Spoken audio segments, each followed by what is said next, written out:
from his studios in New York, it's time for Wake Up Call with Dan Tortora, where sports meets life.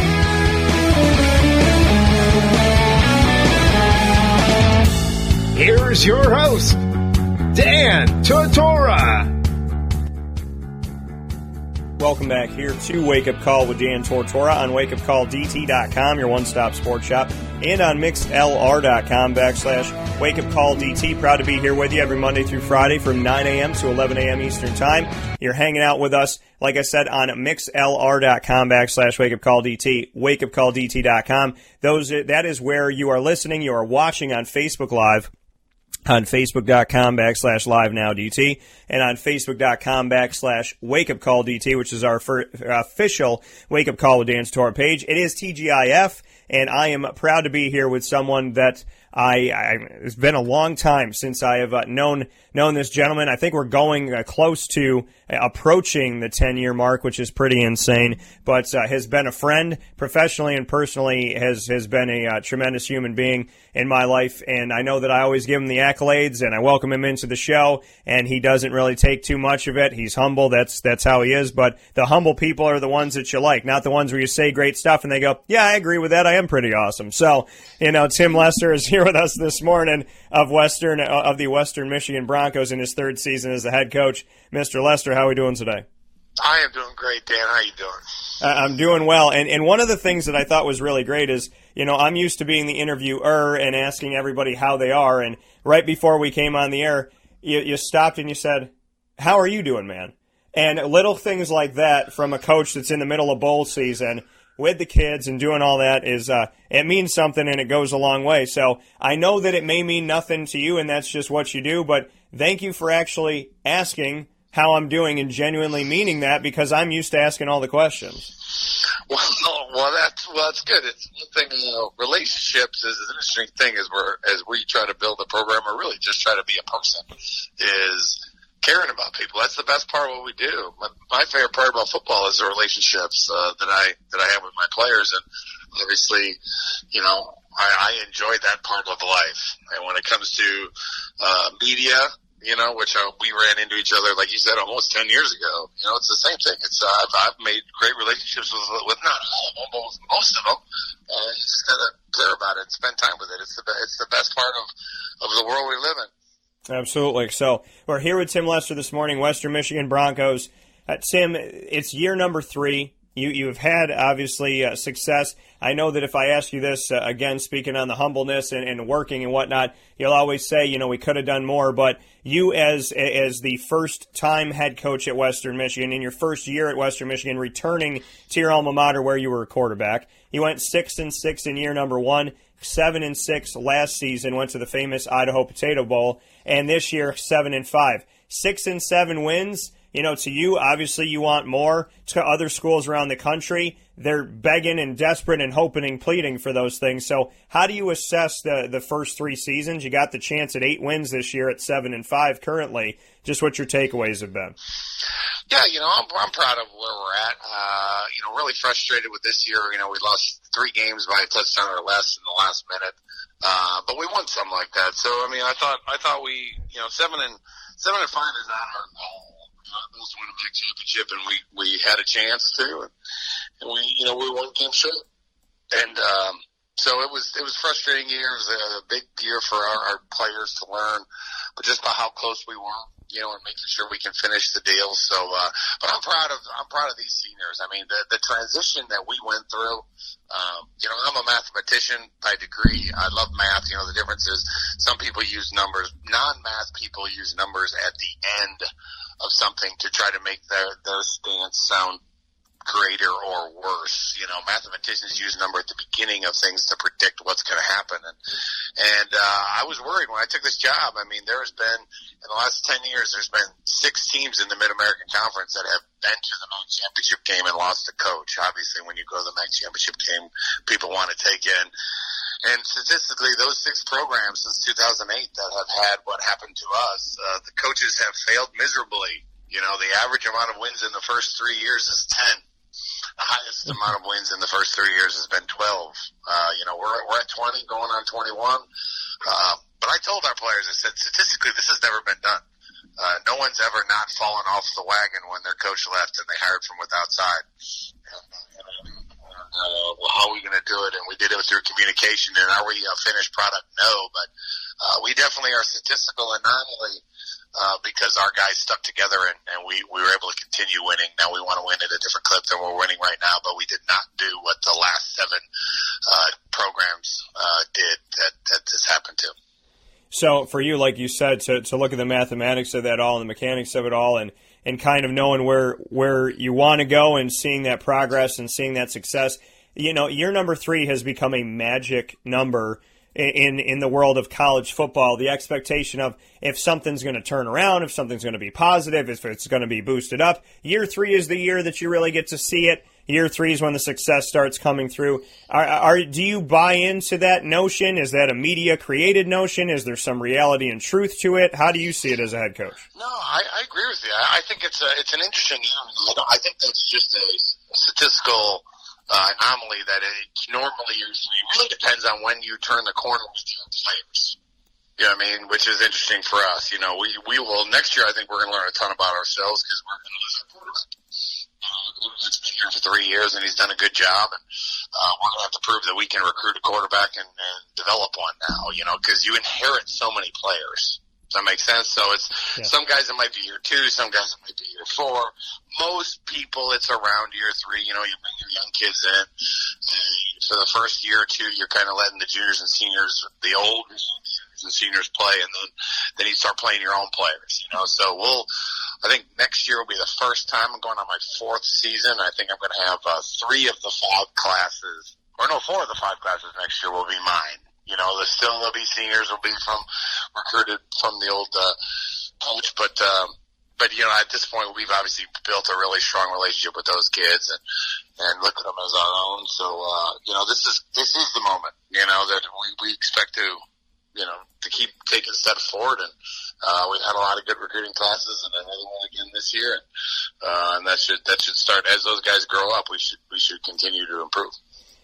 Speaking here with Tim Lester, Western Michigan Broncos head football coach, and many of you that are here in Central and Upstate New York know Tim Lester for being the man responsible for bringing in Eric Dungy. And here's the crazy thing about this, Tim, is that I said last season, during the season, let's say 3 games in, 5 games into the season, I said, I really hope that you all don't make the mistake that I feel like we're rolling toward. And that mistake being that you appreciate Dungy, but not until after he's gone. You don't appreciate what you got until it's gone. And so the fans, they're up and down and they're around the corner, but he had a good year and he went 10-3 and they went to the Camping World Bowl and all that good stuff. But then this year rolls around and all those messages start to roll in. Dan, we really didn't appreciate it when we had it. Wow, if we knew, he should be on the Mount Rushmore of quarterbacks at Syracuse. I can't believe that we let this one get away. Does he have more eligibility? I saw him in the stands. I wish he could play. I really miss him. I don't know how the heck we did it without. I don't know how we could have done anything without him. His leadership, there's nobody like him. Is there anybody in the country that we can find to mimic him?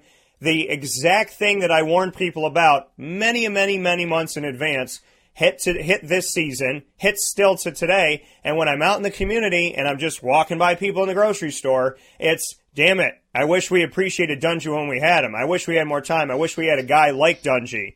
What's your reaction to the people obviously not listening to me and not listening to you either? I always feel that way. I obviously thought Eric was special, and we found him out in Lake Oswego, Oregon. We hit it off. I mean, it was awesome. But when we went and played Syracuse there this year, it was awesome. He was in my locker room before the game, not just with me, not with our players, but he came by, brought his girlfriend, and we had a chance to just sit down and catch up. Which has meant a lot to me. Because what I think about him, but it happens a lot. I mean, I was amazed, when he left, and I know. Anytime you're replacing a quarterback like that, it's going to be hard. I don't care if the new quarterback was recruited by the new coach or not. I mean, in my opinion, Syracuse has had a very, very special guy at the helm that could will you. I always call him the Rocky of college quarterbacks. He's that tough, and I've recruited him, I coached him, and then I also coached against him.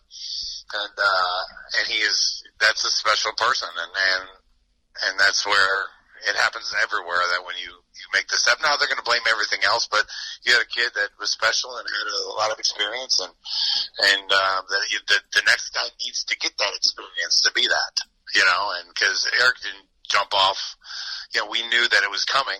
I knew that when he wasn't 185 pounds anymore, when he was in his first couple years playing, that I knew what the finished product was going to look like. Now you go from a 4-year starter to a guy who's just starting now, and he's going to make some mistakes, and he'll be fine.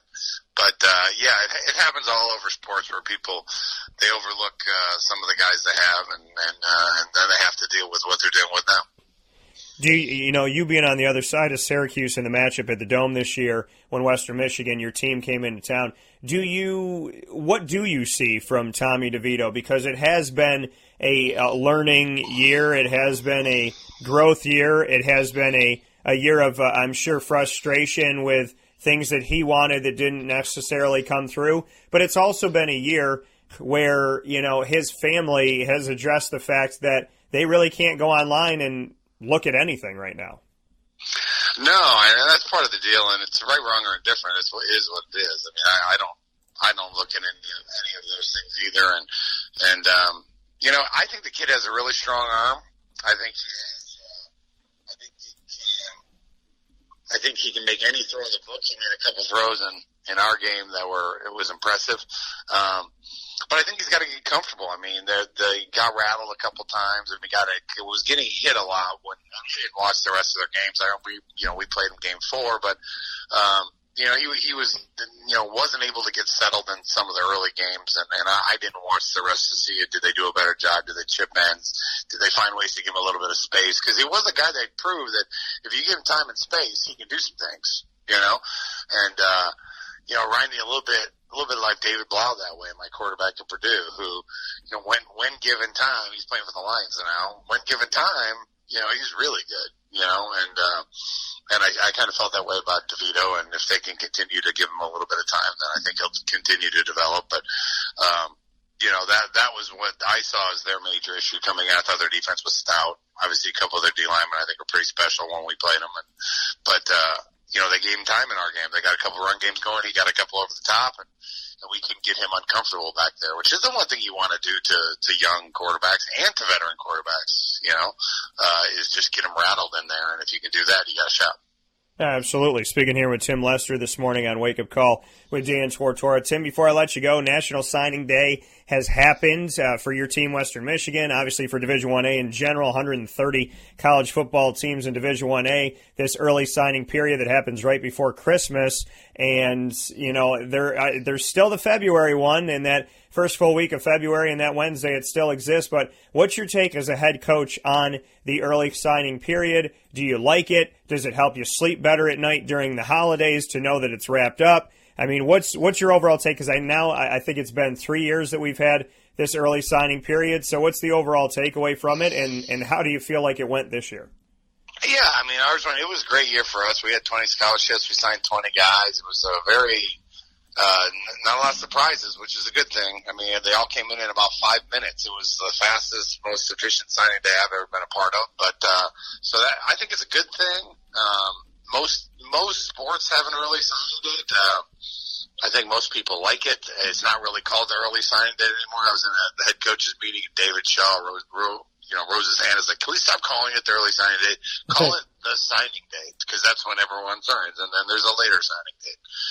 And because most people are signing at that point. So I think it's good. It makes December hectic now. I mean, from the end of your last game to that signing date is one of the craziest 2.5 week periods. It is the craziest 2.5 week between getting out and recruiting as a head coach and potentially preparing for a championship game and official visits and banquets and all the things that happen. It is a crazy couple weeks, but it's great to get it done. I do wish personally, the one thing I would like to see NCAA do, or the American Football Coaches Association, is if you're going to have an early signing date, have it early. You know, every other sport has a signing date before their senior season. Like when we watch basketball players play their senior year, they've already signed.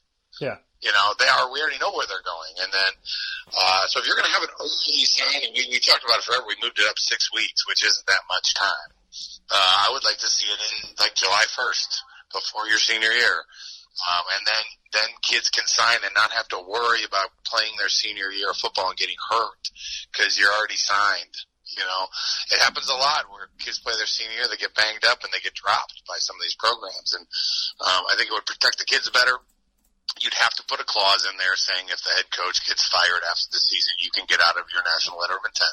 That'd be the one thing we'd have to add. But, you know, and then after the season, the second signing date could still be in February. You know, I think that would work better for the players and make December this craziness after the season because there's volleyball seasons are still going on. You know, I think it would just clean it up. So your signing days would be July 1 and February, first Wednesday in February. I think that's what will work best. I don't know if we'll ever get to that because it might be too much of a radical change for everybody, but every other sport seems to have one before student athletes play their senior year and one after. And I would love to see that change because I think it would be the best for coaches and players alike. That coming from Tim Lester, Western Michigan Broncos head coach in his third season. And we met back when he was the offensive coordinator, quarterbacks coach at Syracuse, and bringing in Eric Dungy and some other great players here at Syracuse while he was here. Really quick here, Tim, I know you're in the holiday season. You're with the boys. I want you to get back to it because I think it's awesome. December 30th, Serve Pro First Responder Bowl, Western Kentucky and your team, Western Michigan, at the Gerald J. Ford Stadium in Dallas, 12:30 p.m. Eastern Time on ESPN. I will be watching it. And I will, you know, as a broadcaster, I am impartial. As Dan Tortora in the comfort of my own home, go Lester. So bring me into the First Responder Bowl and just what your take is right now. Oh, it's an exciting bowl. I mean, we got you know picked out of one of our MAC bowls and put in this bowl. This is a Big 10/Big 12 bowl game. And so I know that it's Dallas. They take care of the teams well. We're playing a really good team. I mean, defensively, I think they're ranked. You know, points a game, they're like 20th in the country. I mean, we're like 21 or 22. So the guy that sat in a room and put this matchup together, you look at the stats, it's like, okay, our offense is a top 20 offense, their defense is a top 20 defense. And if you look at the defensive rankings where our defense and their offense rank, I think they're both like 68, 69. You know, so we match up really well. It should be a great game, and that's what I think people want in bowls. And playing a Conference USA team with 8 wins will be a challenge, and I know our kids are really, really looking forward to it. Final piece, holiday season. Hey, I have a question for you. Yeah, go ahead. What are you hearing? Because I am so focused in on my program and growing it. One of my favorite kids I recruited is Sterling Hoffrichter. In fact, his parents came over to our hotel. I was walking through our hotel when we were in Syracuse playing, and there's parents. I gave him a hug. It was great to see him. They came over to say hi and thanks and all that stuff. And what are you hearing about him? I mean, obviously I think he's a great player. What is the word around there as far as his chances of kicking after college? You know, I honestly believe that this is something that could definitely happen for him. I mean, I think what he's been able to do and how he has been able to go about it has been tremendous. He's been consistent. Obviously, you don't want to punt the ball away, but when you do, you want somebody that you can trust in. You know, the award didn't ultimately go to him at the end of it all this season nationally, but to be a semifinalist and to be where he's at, I know how hard it is to get a job as a kicker or a punter or a long snapper in the NFL because people don't really think about it until you don't do well at that job consistently, but those guys stay. And I know a lot of kickers and punters around the country that have tried to get in, but I think Sterling's going to get himself somewhere. I would see him getting drafted, but if not, I know he'd get a phone call within the first half an hour, I would anticipate. But that man should be kicking on Sundays. And, you know, if Jacksonville didn't have such a good punter since they punt the ball all the time, I would tell Jacksonville to call Sterling Hoffrichter. But with a lot of things changing in Jacksonville, no more Tom Coughlin and probably no more Doug Marrone or GM Dave Caldwell, maybe they will start moving some people and shaking some around. But I definitely would like to see Sterling on Sundays. I think he's more than earned the right to do that. And we know that he can kick as well when needed to, and he can make those long field goals. So he's a tremendous kid, and every time, I passed Armwood when I was down in the Tampa area and whatnot, always thought about him, and I really do hope that he gets it. What do you think? Do you think the NFL should jump in on it? Every time I've seen him kick, I've thought, we always play Syracuse early, so I love the kid, so he kicks bombs. It's unbelievable to watch. It's different, but then I don't watch any of the other games, and I think he's a finalist for the world. That's great that he is. I think he should be. I don't pay attention. I don't read up on how he's doing, other than when I'm getting prepared to play him, and when we played him twice in the last 2 years, and it's unbelievable to watch him. He's better than any kicker we faced. So I'm excited too. I figured, knowing your chances of what's going on there, that you would know better than I would as far as his chances, which it sounds like he's going to get a shot, and that's what I want for him. And in the first Ray Guy finalist in the history of Syracuse, which is insane because Syracuse has had some tremendous punters, and Riley Dixon, who's in the NFL, and obviously Rob Long and everything that Rob has done. So there's been some fantastic punters in the history, including recently. My final thing for you, Mr. Lester, it's Christmas season. It's holiday season. I know PC, we have to say happy holidays. I say Merry Christmas and happy holidays because I believe in something above me here. So how are you celebrating the season, and do you go and cut down a Christmas tree? Because I have a very fun story about the hell that mine caused me this year. So how do you celebrate the season, and do you get a real tree? We do not get a real tree.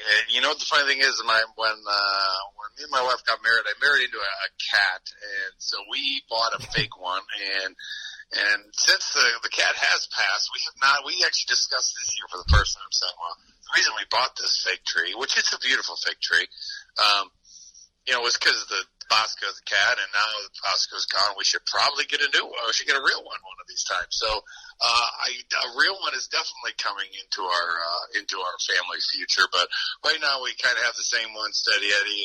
We bought a new one actually when we were in Syracuse that we've had, and we always on Thanksgiving night, or the Friday after Thanksgiving, we all sit there and put everything together, and the whole family. Being here in Kalamazoo, Michigan, we're about 2 hours from Chicago, where our whole families are, so they all come over, and so we'll celebrate Christmas Eve and Christmas Eve. We do practice Christmas Eve morning, and then we'll send all the guys so they can have Christmas with their families, and but yeah, it's just great being close enough to family that they all can come, and we'll have 10, 15, 20 people staying at our house, and hopefully it'll be snowing, and we'll get to spend time together. That coming from Tim Lester. And Tim, I know a big bowl game coming up December 30th. My best to you in the First Responders Bowl, and obviously in general, and a Merry Christmas to you and to the family out there. My tree finally got in the stand. It's massive. It is probably the thickest, and it's a very beautiful tree that I have. But it involves my cousin cutting his finger, and involved me having a saw to the tree in my living room because I wasn't bringing it back out to the garage, and all the other fun pieces that have happened with it. But the tree is up. The tree is there. And yes, I love the. I made it. I did it. But I had a very Chevy Chase National Lampoon's Christmas already, so I'm excited about it. But I really do wish you a Merry Christmas and the best in the bowl game. Oh, thank you. I appreciate it. And the one thing I haven't done this, but I've been told from people that have cut down trees that it always is bigger than it looks. They always like, oh, this thing will fit perfectly, and then they walk it in their living room, and it's enormous. So I'm prepared. I've been studying. I'm ready. Hopefully there will be no cut fingers or blood or anything like that when I weed it out. But I'm glad. I hope your brother's okay. Yeah, no, I appreciate that, and I do want to give you this really quick. One of my longest listeners of over a decade, Jerry Hart, said, I had no skin in this game until I heard this interview. Best of luck, Broncos. So you got another Bronco fan, which is good stuff. I love it. All right, that coming from Tim Lester. And yeah, be well. We'll be in touch. And obviously, Merry Christmas. I'll talk to you soon. All right, I appreciate you. Take care. Merry Christmas. All right, you too. Take care.